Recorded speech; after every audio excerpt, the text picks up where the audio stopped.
Hello, good morning, magandang buhay mga kasari, mga sisi ko dyan, and sa lahat ng aking mga supporters and sa mga nanonood sa aking channel. So, today is January 6 and ito yung first grocery natin for the month of January 2024. So, blessed 2024 sa ating lahat. So, ayan na nga, i-unbox natin ang aking napamili worth of 10,423.85 pesos. So, unahin natin yung nakabox. So, yan. Kumuha ko ng mga extra big pancit canton kasi nga naubos yung mga extra big pancit canton ko. So, bago natin i-display, lagyan natin ng price tag. So, yon. Ang Payless extra big ko is 23 pesos. Then, i-display na natin.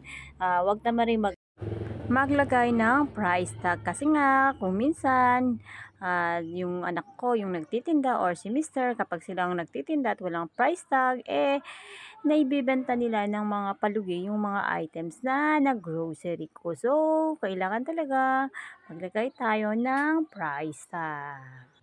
Then, bumili na rin ako ng mga pillows violet and pillow na chocolate. So, ang pillows namin sa tindahan is 10 pesos per piece. Then, pancit canton, calamansi, 6 pieces yung nakuha ko, 17 pesos yung bentahan. Then, kumuha rin ako ng 4 na tayo na Milo. So, si Milo is 11 pesos na yung benta ko dito sa tindahan. So, comment down kayo mga sis kung magkano Milo sa inyong lugar. Then, bili din ako ng dalawang Cloud9 for 10 pesos. Then, mga Quake, 10 pesos na rin yung benta ko. 3 bag ang kinuha ko. Chocomucho, 10 pesos. Then, mga bingo na maliliit, 18 pesos yung benta ko.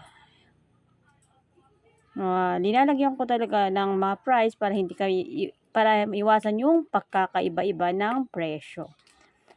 So, yung bingo corn beef ko is 18 pesos. Yung small size. Then, display na din natin para makita ni Tomer na mayroon tayong bingo na maliliit. So, ganito yung ginagawa ng isang may-ari ng tindahan. Namimili, nagdi-display, then bumili din ako ng mga calchis and wafelo. So, 15 pesos yung benta ko sa mga to. Pare-parehas lang si wafelo, si calchis, na 15 pesos yung benta ko.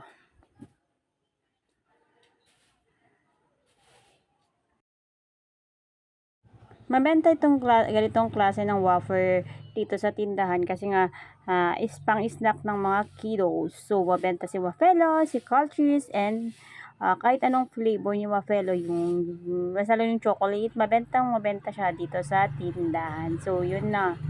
Bumili rin ako ng tops. Ang tops na natin is 10 pesos per piece. Then, Fuji Bar, 1 bag is 10 pesos. Then, si Bravo, 8 pesos. Then, another Quick for 10 pesos. Si Stick Oko is 3, 5 pesos.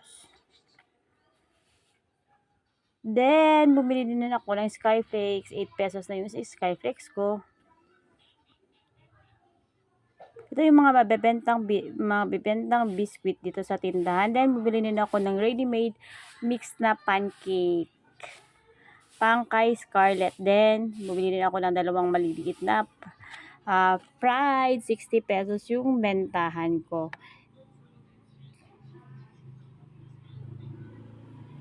Then, yung smart ko, 30 pesos ang bentahan. Kayo sis, magkano smart nyo sa inyong mga lugar? Comment down below. Then, bumili na rin ako ng floor wax. So, tapos na tayo sa isang box. Ang floor wax ko is 23 pesos per piece. So, next, box na naman tayo. For today, ang opening nating box is 6 boxes. 1 trans, 1 tali, 1 plastic. Then, 3 wholesale. So, yun yung mga nag-grocery ko worth of 10,423 pesos. Then, bumili din ako ng chichirya pa more. Kasi nga pasukan, so kumuha ako ng Mobi. Ang Mobi namin dito sa tindahan is 10 pesos. Bumili talaga ako ng maraming chichirya kasi nga nagkaubusan nung New Year and Christmas. Bumili din ako ng dingdong. So, si dingdong namin sa tindahan is 23 pesos. So, ito yung mga mabebentang chichirya. Si Bobby, 8 pesos. 10 pieces yung nakuha ko. Then, mabenta to kasi nga yung mga kiddos natin is parang naumay sa mga handa noong Christmas. Kaya naghahanap sila ng mga chichirya. May naghahanap ng medyo maalat and matatamis. So, mabenta talaga yung chichirya kapag pasukan ng mga bata. So, yun yung isang trans na nabili kong chichirya. Then, next tayo, bumili na ako ng mga pancake. Yung pancake ko is 45 pesos. Then, Chucky na malalaki, ang bentahan ko ng Chucky is 30 pesos. Mabenta si Chucky. Chucky, that's milk, Yakult dito sa tindahan. So, 2 pack yung kinuha ko. Bali, 12 pieces na malalaking Chucky. Then, another is, kumuha din ako ng Century Flakes. Ang bentahan namin ng Century is 38 pesos. Bumili din ako ng mga cup noodles. Yung cup noodles namin, yung mga bulalo, chicken, and bok choy is 25 pesos. Then, si sotanghon namin is 30 pesos. Pabentang mangbenta to sa mga teachers and yung mga students na hindi nagbabaon. Ito yung ginagawa nilang lunch.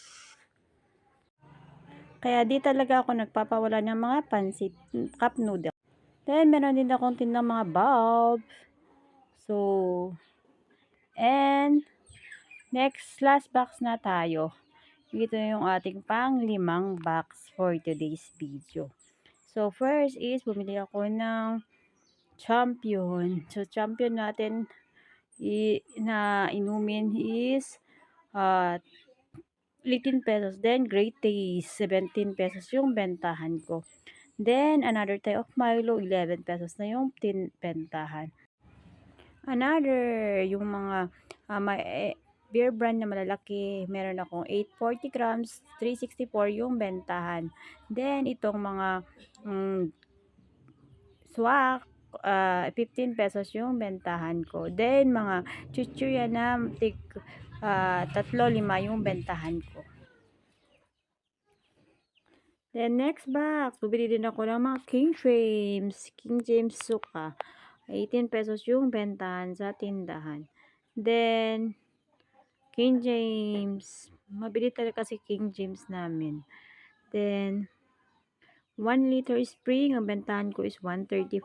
3 yung kinuha ko. Then, nandito na naman si Scarlett na maklet. So, yan. Tingnan mo naman. Ito yung perks ng pagiging nanay. Then, kuha na rin ako ng patis. Ang bentahan ng patis is 30 pesos. Then, next item tayo is si JB Pag-uong. Kumuha din ako ng Pag-uong. 25 pesos naman yung bentahan namin. Next tayo. Next is yung mga jelly. Binebenta ko siya na pag pinalamig ko, binebenta ko siya 3 pesos bawat isang piraso. Then, kumuha ko ng mga sardinas, Youngstown Green. 26 pesos yung bentahan namin. And, nanguha ko din ako ng mga dilata kasi nga mabenta din yung mga dilata. So, make sure ko na hindi ako nawawalan ng mga dilata, lalo na yung sardinas na Youngstown kasi nga ito yung pinakamabentang sardinas dito sa amin. So, yan. Tapos na tayo sa last box. So, umpisan na natin yung mga trans. So, yung laman yung trans na yan is assorted chichirya. Merong manghuan, kumanbil na crackling. Si cracklings ko is 9 pesos yung bentahan. Then, yun nga yung mga mobi. Then, yung isang tie ko is assorted na chichirya. Meron tayong tattoos, iba't iba. 12 pesos yung bentahan ko except yung muncher na 16 and yung corn bits na 15 pesos yung bentahan ko. So, ito yung mga items na napamili ko last January 6. January 6 ko siya pinamili. Then, meron pa ako palang isang box na naman. Last box na tayo. Open na natin para makita natin yung laman ng ating last box. Ang laman ng ating last box is mga biscuit. Biscuit tulad ni Presto. Amentani Presto is 8 pesos. Then, si Rebisco, 8 pesos pa din. Then, meron din tayong mga Dutch meal. Ang nabentahan ko rin Dutch meal is 28 pesos yung malalaki. Then, ito yung mga ready to, parang ice candy siya. Pino-froze ko siya. Then, 5 pesos yung bentahan. Si yogurt. Then, next, meron pa akong mango. Iba-ibang flavor yung nakuha ko. Pero 5 pesos yung bentahan. Ito na namang si Drinky. Yung mga ganitong ready to froze na ice candy is 3 pesos yung bentahan ko. Marami din akong mga nakuha. Si Extreme is 80 pesos yung bentahan. Then, si Chucky ulit na malaki. Then, si Bingo, 8 pesos. Dutch meal ulit, kasi nga mabenta. 28 pesos yung bentahan namin. Sa maliliit naman is 15 pesos. So, dalawa yung kinuha ko maliliit na Dutch meal. Then, ito na is yung mga yogurt na ready to froze. Then, si Puro, 3 pesos yung bentahan ko kapag matikas na siya.